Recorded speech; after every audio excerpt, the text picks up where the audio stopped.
Hi guys, welcome back to Keeping It Real Estate with your hosts Justin and Brandy. On today's episode, we're talking about 6 types of real estate investments. Don't forget to like, share, and subscribe, and hit the little notification bell so you don't miss an episode again with us.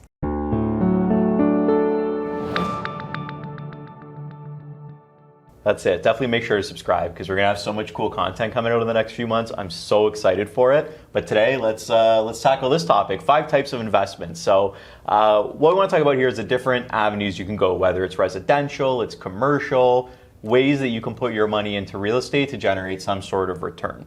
So, I guess we'll start with the most basic one, and that is just a residential single-family home. There's a lot of advantages and disadvantages to this. I guess one of the major advantages to a single family residential is that you can really use it, either rent it to a family, depending on where you're located, you could use it as an Airbnb. So you have multiple ways to make income there. Like somebody we know actually has one downtown. He's making about twice as much a month renting it as an Airbnb than he would if he were to just rent it month to month. I think you have probably the least restrictions with that one. Yeah, and then when you only have one tenant occupying the property, it gives you less issues because you don't have, a couple tenants living together that are complaining about noise, like, this guy's showering too long, this guy's got a dog that barks, all that sort of stuff. So, I mean, that's one thing. You also don't have to worry about trying to figure out how you're going to split utilities because some of these duplexes, like, you have to split water. You might have separate meters for hydro, but you have to split water, gas, that sort of thing. Whereas it's single family, you can just buy it, you can rent it, and then the tenant can be responsible for the utilities. Yeah, and don't forget, when you're getting into investment properties, if you already own a primary residence, you have to put 20% down. I mean, there's ways around it. If your spouse is the sole on the first mortgage, I've had a client do that. But yeah, it's 20%. Yeah, generally 20% at least. And then there's different ways to pull out that 20%. Like if this is your first investment property, say you already own a home and you want to purchase another one thing that's really popular right now, I've done it, I think half of our team is doing it right now, is refinance properties to get the down payment to purchase the investment property. So to give you like a quick rundown on that, like one of the ones that I'm refinancing, it's going to increase my mortgage by $800, but it's going to be covered by the rents I'm getting from the property. It's going to allow me to have cash now to go on and purchase another investment property that's going to make money. So it's just, you're taking on a bit of an extra expense, but it's allowing you to buy stuff like this, investments. So that's, we're getting off topic from single family residential, but we can tackle that at the end. Yeah. We can move on to the next category. Yeah, I guess the point is just it gives you buying power. It does, once you get that first investment. Yeah. And why Justin doesn't like putting money in the bank, because... No, not the TFSAs either, yeah. Or my RSPs. I put some money in, but honestly, I found the money I put in, I made, I don't know, less than 20% on it. Yeah, because your TFSA pays you how much percent on your money? I'm only getting shouldn't say only, it's like 13, 14%. It's been a little worse this year, obviously with the market, but my properties have gone up. But if the market's grown, what, in the past year? 26%? Yeah, 26 last year, 16 the year before that. So double what it was to put in the bank. I remember we were thinking about what our house was going to be worth, the investment, one of them, we were looking at a plan for 5 years. And just after 9 months, we've already, we're 200,000 past that 5-year goal. Yeah. It's crazy. It's nuts. So. Yeah. So I guess the disadvantage of having a single unit dwelling is if they move out, you're on the hook for the total payment. There's no one staying back to pay any of it, and you kind of have to make up the difference. Yeah. But, when you're vacant, you're vacant.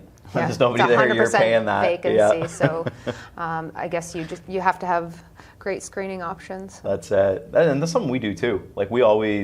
We lease properties out for our tenants, done it ourselves, just really doing a good background check to make sure we select the right tenant. I'd personally rather have my property vacant for an extra month than put the wrong person in there. Yeah. Because that can be really a rough hard road to down, get rid of someone. For sure. So let's move on. Yes. Next category. Apartment style condos. These are great first time investments, I think, because you can get in the market at a lower amount. but you're a lot more restricted. You're kind of restricted by the condo board, condo fees. A lot of them now have restrictions on short-term rentals, so limiting Airbnbs. Yeah, that's one of the biggest ones when you're buying a condo. A lot of people think, oh, I'd like to buy it. It's a good area. We'll Airbnb it out. But then the condo board may not let you do that. So that's just something you got to watch out for. Some buildings do allow Airbnbs, which make them a little... You just have to do your due diligence. You gotta make Look into sure. that before you jump into buying in that building. But. For sure. And I mean, it's the good thing about with the condo too, you're completely hands off with your like maintenance, right? Like you don't have to worry about anything. You're just paying the condo fee and see you later. Yeah, and we're planning on releasing a video in a few weeks on our top condos in Hamilton. So stay tuned for that. Top 5 or top 10? I don't know. We'll see. We'll see. We'll figure it out. That's going to be a good one though, because we always get questions like, what's a good building to live in and which ones should I avoid? So we'll definitely list those off. Yep, and then we have pre-construction. Yeah. So pre-construction is like a combination of both apartment style, single family, townhouse. The advantage to investing this way is you're taking your money now, you're giving the deposit. Generally it's around 5% down, I'm seeing from most builders, even more in some cases. But you put that money in, you don't make a single payment until the house is built down the road 2 years, 3 years from now. Then you start making payments when it closes. Right now, I'm actually finding that pre-construction is a little bit more expensive than resale, especially condos. Yeah, like, they're starting to price them at what they think it's going to be worth in those 2 to 3 years, right? Yeah, like the builders are catching on. Yeah, 5 years down the road, they're thinking, oh, if the market goes, it'll be worth this. And why like are you're they paying, making that? I should be making that. Like a condo right now to buy new, you're looking at over $1,000 a square foot. Whereas there's a building in Ancaster, the one on Markle, are going for in the 800s a square foot, some of them. So, I mean, it's even resales. I'm seeing some resales downtown that are going for under $1,000 a square foot. So, I mean, it's something that, I mean, you're buying into the future. You're taking a gamble that the market's going to go up. I mean, the market could go down. We don't know. I don't know, crystal ball. But, I mean, it's definitely a risk. Fortunately, like a lot of investors have done over the last years, it's been a good risk. Everybody's done well on it. I'd say one disadvantage to pre-construction is sometimes they don't let you reassign them. So again, do your due diligence with that one. Yeah, that's the one I got dinged. I think I mentioned in a previous video. I'm not going to say who it was, but I tried to assign it and they basically turned it down. And I think the reason was they still had a few units available and they wanted to sell those first, which I understand. I mean, that's fair, right? They need to fill their building before you're making money. Yeah. And then, I mean, I guess that pretty much covers the residential aspect of it. We can start to get into sort of this mix with multi-residential. So multi-residential can be residential, it can be commercial. So multi-residential is basically, 2 or more units. That's when you start getting into your duplexes, your triplexes, your fourplexes, and so on. So one key thing just to note when you're looking to purchase these is if you go up to 6 units, you can get a residential mortgage on it, and you're also paying residential property taxes. Once you get to 7 units or more, you start paying commercial property taxes, and you have to get a commercial mortgage, which has a higher interest rate. So you're paying higher taxes and you're paying a higher interest rate. So to go from 6 units to 7, your expenses, your month to month dramatically increases. So you have to make sure that if you're going above 6 units, and you're going to that 7th unit, that extra income is at least covering that gain. Yeah. Right. But also you get the benefit of never having 100% vacancy. Yeah, that's it. You got to think, if you have 10 units and one person's missing, you still have a 90% occupied building. So, but I mean, this is where it gets pricey. Yeah. Like 5 years ago, I sold 16 units for 1.3 million near Barton and Parkdale on Melvin Avenue, if you're familiar with Hamilton. Yeah. So it's, but the prices have gone up dramatically since then. So multi-res, but I mean, you can start with the 2 unit. The 2 units we're seeing, they're over $1 million right now in Hamilton, but it depends, that's on the mountain. You can go down the mountain and get something cheaper though. Yeah, plus, wouldn't you say about 90% of them still aren't legal and conforming? So yeah, more than 90%. It's tough because a lot of people just turn these units, into rentals, and they necessarily shouldn't be. Like one of the biggest we see is the student rentals around McMaster and Mohawk and these, illegal basement apartments and stuff. Yeah. But that's one thing you want to make sure, like there's a lot of value to be added if you're purchasing something that has the legality, which one benefit, the city made it a lot easier last year. They implemented the secondary dwelling bylaw, so now you can go through the process with permits to put in a legal rental unit in your property. So that's massive because a lot of people are doing it, and we're actually seeing a lot of good properties come up that have been nicely renovated and converted. I mean, I would say the only problem with that is the cost of conversion. Yeah. Wouldn't you say? Yeah, I'm the one guy I was speaking to. We should have him on the show actually. John Tenbrink, he does them. He was saying about 80 to 100K for a basement conversion, but that's a full renovation. It's a fireproof. Everything, yeah. And then to do, like if you want to do a garage, if you have a garage in the back that you want to convert or you want to build a secondary dwelling, he said that conversion's like 200,000. I think that will be huge though. Yeah. To add more dwellings onto your property. Yeah, if you own a corner lot on the mountain, you have your house on one, like those old homes on the big lots, you have your house on one and your driveway on the other with a garage. That's huge potential right there. Absolutely. So one disadvantage, I guess if we're going to talk about multi-residential, would be managing everybody. Yeah. Like it's a lot of units to manage, it's a lot of rents to make sure that are on time. I mean, you can hire a property manager, but they're going to want to take about 8 to 10% of your profit. Gross, so of the gross. is it worth it? Yeah, it's a lot of money. But I mean, it's something you just factor into your expenses. Yeah. So then we also have mixed use. That would be commercial and apartment on top. I kind of like these because actually they're becoming huge along Barton, Ottawa, James Street, those areas, because people paying rent on top can float your business on top, or on bottom, sorry.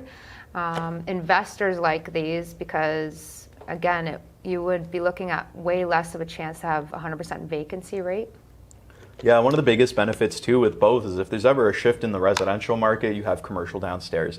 If there's a shift in commercial like we saw with COVID, and the business that you have in the first floor is suddenly not in business anymore, then you still have the residential rents on top that are hopefully going to cover your expenses. So it kind of gives you that balance. I know a lot of investors that like to look at just these, but you do need a lot more capital to purchase these. Like you can't just buy these with a 20% down. Like you have to have cash. It's over 25%, right?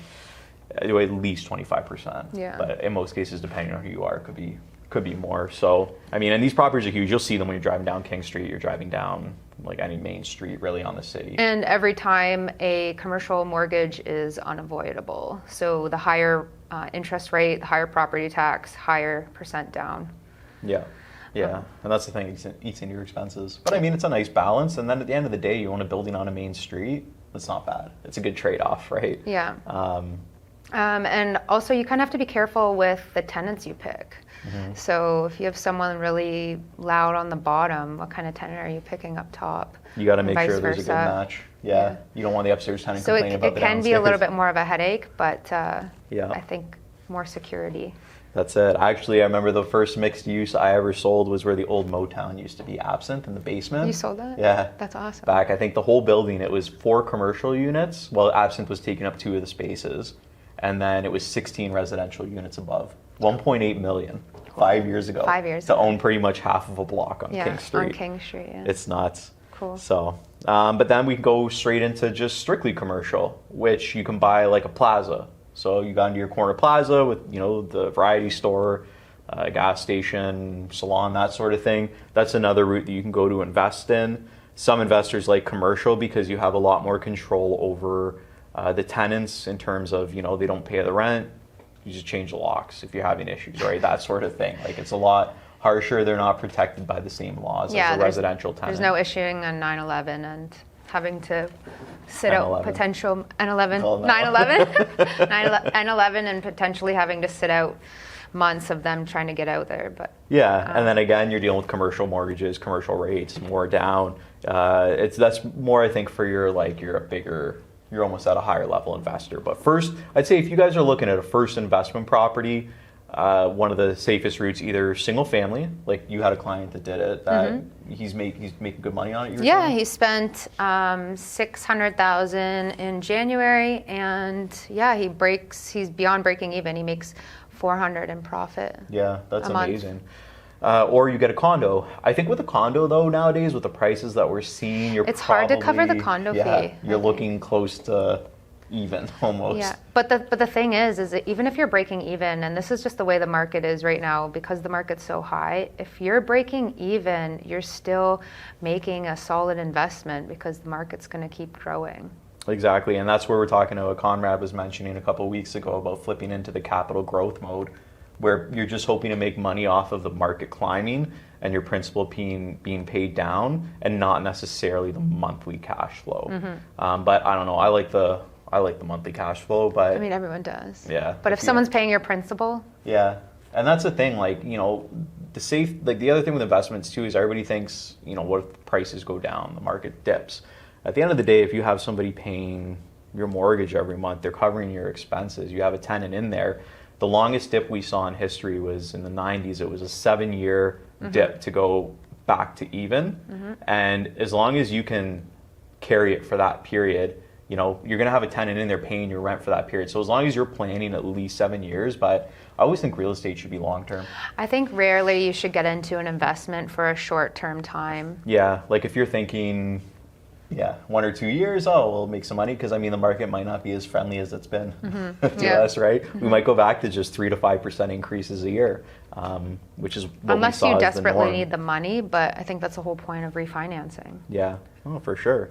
I mean, I guess that pretty much covers most of what we wanted to talk about today. I do think that you should consider buying an investment property if you currently own something. Like I think anyone that's owned a house in the last 5 years should seriously consider refinancing to buy an investment property, because you can get cash flow from that to not only cover that house, but pay down your existing mortgage a little bit. Like, think about it. You would own a second home and you're paying less per month, right? And then as that goes up in value, you have access to that equity to move into another one. And that's how a lot of people build their portfolios. It is a bit of a risk, but I've done a lot of it myself. I have a lot of clients. We have a lot of clients that have done it.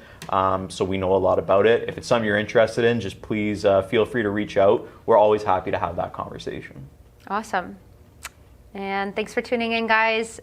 Please check out our next episode. We are going to talk about the numbers in relation to real estate investing. I think this is a really interesting one. We're going to have a little whiteboard. Yeah, we're going to rock it. We're going to see how it goes. We're basically going to break down, if you invest in a multi-res or anything, really even single, just how it's going to cash flow, what to look for, and what to expect. Great. So, yeah, thanks for joining us. It's always fun. Be sure to like, comment, subscribe. Hit that little bell if you're watching us on YouTube. We love for you guys to tune in every week. And thanks again for joining us, and we look forward to seeing you again next week. See you later.